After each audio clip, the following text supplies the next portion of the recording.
ભારત માતા કી, અર્બુદા માતા કી। અહીંયા મંચ પર ઉપસ્થિત આપણા સમાજના ઘરેણા એવા પ્રેરણા સ્ત્રોત માનનીય શંકરભાઈ સાહેબ શ્રી, જ્યારે બી સાહેબને મળીએ ત્યારે એક પ્રેરણાનો અલગ સ્ત્રોત મળે જ છે। હું કહું છું કે ગુજરાતમાં ઘણા બધા ખૂણામાં આપણે ફરીએ ને ત્યારે ખબર પડે કે આપણો જે ચૌધરી સમાજ છે માત્ર ઉત્તર ગુજરાત થકી સીમિત છે। જ્યારે આપણા સમાજનું નામ સંપૂર્ણ ગુજરાતમાં પ્રચલિત કરે એવા આપણા માનનીય સાહેબ શ્રી,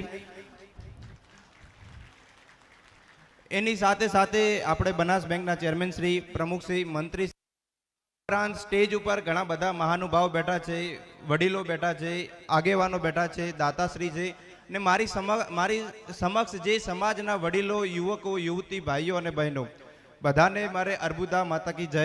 અને સૌથી પહેલા જે આપણે 25મો સમૂહ લગ્ન ઉજવી રહ્યા છીએ, જે 25મો સમૂહ લગ્ન ઉજવી રહ્યા છે એ માટે સૌને અભિનંદન પાઠવું છું। કારણ કે ઘણા બધા ઓછા ઉદાહરણ છે કે જ્યાં 25 વર્ષ સતત અને સખત રીતે મહેનત કર્યા બાદ જો સમૂહ લગ્નનું આયોજન થતું હોય તો એક આપણા સમાજ માટે ગર્વની વાત છે। માત્ર એક આ લગ્ન પ્રસંગ નથી, પરંતુ આપણા એક સમાજની એકતાનું પ્રતીક છે। એટલા માટે સમગ્ર આયોજક અને સમગ્ર સમાજનો હું અભિવાદન પાઠવું છું કે આવી અવારનવાર ઘટનાઓ બનતી રહે અને સમાજને એક સમાજ દર્શન કરવાનો મોકો મળે, એ બધું બહુ ઉમંગની વાત છે।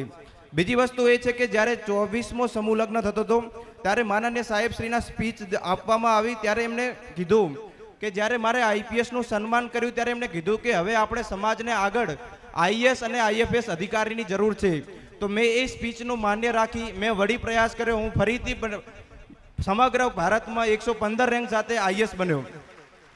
હવે સાહેબ થકી હું આપને એ જ કહેવા માંગુ છું કે હવે જે સિવિલ સર્વિસની જે લહેર આપણા સમાજમાં આવી રહી છે એને આપના ભાઈઓ, આપની બહેનો એને આગળ વધારો તો બહુ ખૂબ આનંદ થશે।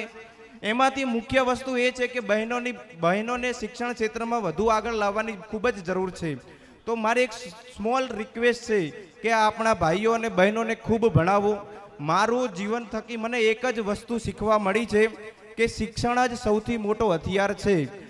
કોઈ પણ પ્રકારની વસ્તુમાં જો આગળ આવવું હોય, માની લો કે તમારે સ્પોર્ટમાં જવું હોય કે બિઝનેસમાં જવું હોય, પણ એનો જો પાયો મજબૂત કરવો હોય ને તો એક માત્ર શિક્ષણ જ છે। ને આપણે જે પવિત્ર ભૂમિમાં બેઠા છીએ, જે શિક્ષણનું મંદિર છે, ત્યાંથી એ કહેતા બહુ ગર્વ થાય કે જો આપણા સમાજમાં શિક્ષણને સૌથી પાયાનો સ્તંભ બનાવ્યો તો મને નથી લાગતું કે આપણા વિકસિત સમાજ બનવામાં કોઈ લાંબો વાર છે। તો એક એ મારી રિક્વેસ્ટ છે। બીજી વસ્તુ છે કે છેલ્લા 3-4 મહિનાથી હું ઘરે રહી રહ્યો છું ને સમાજમાં એક સૌથી મોટી સમસ્યા જો મેં જોઈ હોય તો એ છે સંબંધો।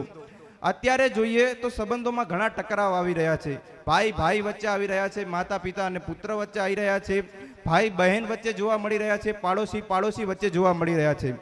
તો આ ટાઈમે હું એક વસ્તુ વાંચતો હતો, Harvard study of adult development 1938માં થઈ છે, અત્યારે 88 વર્ષ એને થઈ ગયા છે સ્ટડીને, ને વિશ્વની સૌથી મોટામાં મોટી સ્ટડી છે જેનું કન્ક્લુઝન એ વસ્તુ નીકળ્યું કે જો વ્યક્તિ સુખી, શાંતિ અને સમૃદ્ધ થવા માંગતો હોય તો એનું એક જ સમાધાન છે કે પોતાના વ્યક્તિ પરિવાર સાથેના સંબંધો મજબૂત હોય। તો મારું એ જ કહેવું છે કે જે મેં વાંચ્યું છે એ હું કહી રહ્યો છું કે કારકિર્દી પાછળ, સફળતા પાછળ કે પૈસા પાછળ આપણે એટલા ગાંડા થઈ ગયા છીએ કે જે આંતરિક સંબંધ જે મજબૂત રાખવા જોઈએ એટલા બધા મજબૂત જોવા નથી મળતા।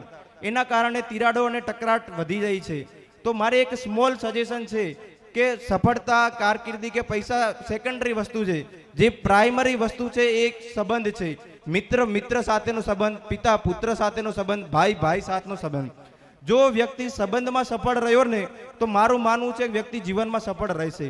તો એક આ મારું સ્મોલ સજેશન હતું જે અહીંયા સમાજ એકઠો થયો છે, કારણ કે જો ઘર મજબૂત નહીં હોય તો સમાજ ક્યારેય મજબૂત થશે જ નહીં। તો એક આ વસ્તુનો ધ્યાનમાં રાખજો કે ઘરને મજબૂત કરીએ, સમાજ આપોઆપ મજબૂત થશે। બસ આટલું જ એક નાનકડી વાત કહેવા માંગતો હતો। બાકી આ 25 વર્ષ થયા છે, સતત આપણે 25 વર્ષથી સમૂહ લગ્ન આયોજન થઈ રહ્યા છે ને હું ઉમ્મીદ રાખું છું કે આવા ને આવા પ્રસંગ ફરી વખત આયોજિત થતા જાય, એનું બધાને શુભકામના પાઠવું છું। Thank you very much.